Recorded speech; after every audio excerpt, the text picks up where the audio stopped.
This is Angelica, and Angelica is a rather striking, I don't know, you want to call it a wildflower, but anyway, a wild medicinal that grows usually near water, and right there's the creek right behind me. Right on the other side, here's my hop spines. For later on in the year, they like to grow near the creek too, but here's you can see the creek. It tends to like slightly shaded areas. This one actually is growing in a lot more sunny location than what they normally do, and because of that it's growing a lot faster. Most of the times they or for the rest of them that are more in the shade, they're just starting to come up now. Here in Wisconsin, mid-May to mid-June is the time that you harvest them for wild medicinals. And let's give a little description here. First of all, they're very striking, very big. You can see my hand, I got small hands, but still you can see how big of a stem that is. They are very thick stem. They have these compound leaves, which some people will say kind of looks like water hemlock, which is a poisonous plant.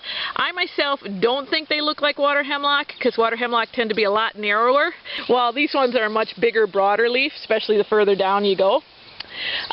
But the main thing is it's got this very thick, hollow stem, and the other thing is, while it's called an umbral flower, to me it's more of a ball. If you look, these ones are just coming out, but here's one that is out. It just hasn't it hasn't come to a big bloom yet, and you can see it's kind of more of a ball on the end of there.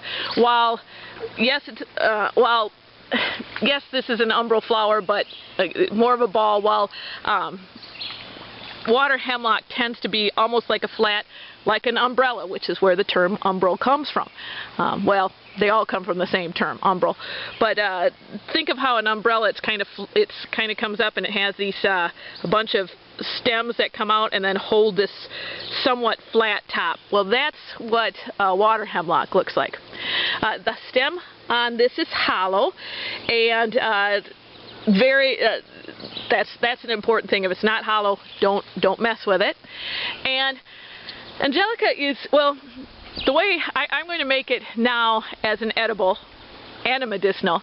It's not usually considered to be an edible because the way I'm going to candy it, which is still a medicine. It's a medicine to help with an upset stomach. It's to help. The dogs are playing in the creek behind me. It's to help strengthen a weak digestive tract. When your digestive tract isn't working correctly or isn't very strong, what happens is the food that you eat isn't digested in your stomach, and it goes further down into your intestines, and that's where the digestion takes place, and then you get gas, as in you spend a lot of time farting, sorry, but you do, because the digestion is taking place in your intestines instead of in your stomach. And this helps strengthen the digestive tract so that you do the digestion in your stomach and instead of, in your intestines. So the gas happens more of a belch. All parts of the plant can be used medicinally. I'm going to, this particular one, I'm going to cut the whole flower or the whole stalk down. So I'm going to take the leaves and dry them. You can use the leaves. You can use the seeds. Once the flower goes to seeds, you can use the stalk. But most of the medicinal part is in the roots. And if you're going to gather it strictly for medicine, best to wait until the aerial part, the above ground part, starts dying back and dig the root up and use that. We make candied. We candy the stem, and that's what I'm going to show you what to do now this time.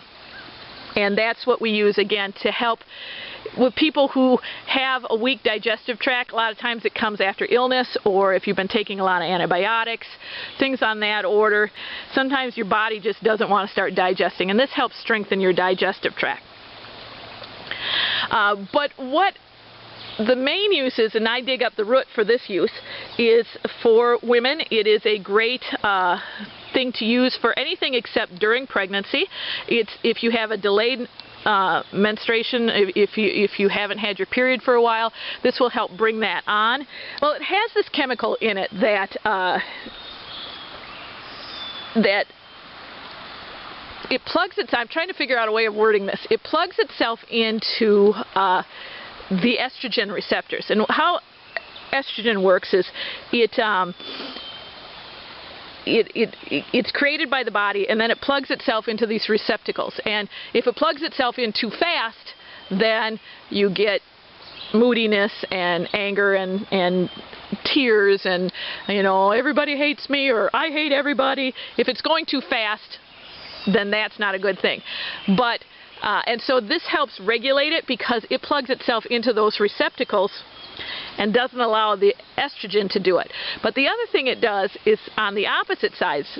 When you're going through your change of life, when you're getting to menopause, a lot of times the body can't, because there's not enough estrogen plugging itself into those receptacles, your body goes through hot flashes, and sometimes they can be very painful. And because this plugs itself into those receptacles, the chemicals in this plant does, it kind of fools your body into thinking that your body has more estrogen than it does. So you don't have, if you do have a hot flash, it's not going to be a strong, painful one, and you don't have, a lot of times it can even stop a hot flash in its tracks, and that's just done. I usually use the root for that, and you can dry the root, dig it up. It's going to be, of course, once root is harvested, once the aerial plant starts dying back. So you dig it up, and I slice it, dry it, and usually I leave it in a sliced state and then just powder it when I need it, but I also sometimes will dry it in powdered state too. And you can either make it as a tea and drink it that way, or just sprinkle the powder onto foods and things like that, again, to help with hot flashes from menopausal and perimenopausal hot flashes. Okay, the other thing this does, it is an amazing plant, and I should give you the history of how it got its name, Angelica, but we'll go through some of the medicinal things here. The other thing that it does is it aids in circulation. It actually helps regulate blood pressure, because it keeps things like plaque and calcium from building up in your blood. So it's very good for high blood pressure. It helps lower blood pressure, and in fact doctors are really studying it right now in many countries besides the US, and the US doesn't study anything that it can't make money on. And this also helps aid in circulation. So during the cold months, it's good to have a supply of this on hand, and you mix it with something like cayenne or horseradish or nasturtium. If you have someone, or even yourself, who gets cold feet easily or gets cold hands easily, it helps get the circulation back into those areas. Let's see, one of the folk things that it has been used and is still used for, and I still use it for people who are alcoholics, is the root powdered up and used in pretty strong doses makes people hate alcohol. It makes alcohol just seem disgusting. It builds up slowly until you just don't feel like drinking alcohol anymore. And it's been used for that for a very long time. Let's see, I'm trying to think of all the different things. It has a lot of different uses. I'm going to take this one down here. If you only have one, don't go cutting the whole thing down. Take some of the leaves off and dry those. They're not going to be as powerful as digging up the root, but it's still, you don't want to destroy the plant right away. The reason I'm going to take this one is I'm going to just come down here and show you. Walk along the creek, it's the creek. You can see they're starting to come up along the creek here. Here's one that's coming up, and there's another one back there that's coming up. These ones, and there's another one over there that's coming up. These ones are just more in the shade, so they're coming up a little slower. So I'm taking the early one here, and I'm going to take it over and candy it. And I candy the stem, and again, this is mainly for people with weak digestive tracts. And but I will dry the leaves as long as I'm destroying this whole above the ground plant. I will dry the leaves and keep those as well. They're not as strong as the root, but they'll work well. Oh, that's something you can do with the leaves. If you take the leaves and either fresh or dried, and if you dry the leaves, put them into some kind of sealed container like a glass jar with a good tight lid. And if you get car sick or any kind of motion sickness, travel sickness whatsoever, you can open the lid of the jar and breathe in the fumes from the leaves, and or even fresh, you can take them and crush them and breathe it in, and it helps soothe your stomach from motion sickness. So anyway, I'm going to cut this, I'm going to take this one down, and I'm going to take it home, and I'm going to show you how to use it, how to candy it. It's an easy thing to do, except it takes a while. It's several days long because you want to really get the sugars in there. But anyway, we're going to just take this. I'm going to cut it down. I got my knife and my little baggie, and I'm going to cut it up into sizes that'll fit nicely in the bag. And then we're going to take it home, and I'll show you from there. But this is Angelica. And I suppose I can tell you how it got its name, if that's something that interests you. It is a story of shysterness and how don't believe everything spiritual that comes down the pike. Some monks moved into a certain area and began to work with wild medicinals, despite the fact that they had never worked with wild medicinals before.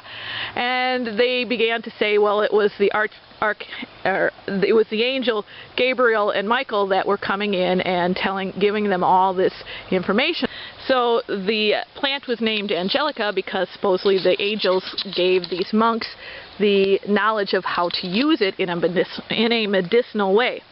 Well, come to find out, the reason the monks had moved there was because it was a place where a very long-standing family of healing women had lived, and they came in and basically had stolen this information, and then they couldn't say women had given them this information because that would be bad. Women were in the Middle Ages and the Dark Ages, women were considered to be bad things and men were good. So they couldn't give women the credit for it, so they turned around and said it was the angels that gave them the credit. But it was very well documented that in this area where these monks settled had been a long-standing tradition of healing for many, many, many years, and it had been a family tradition.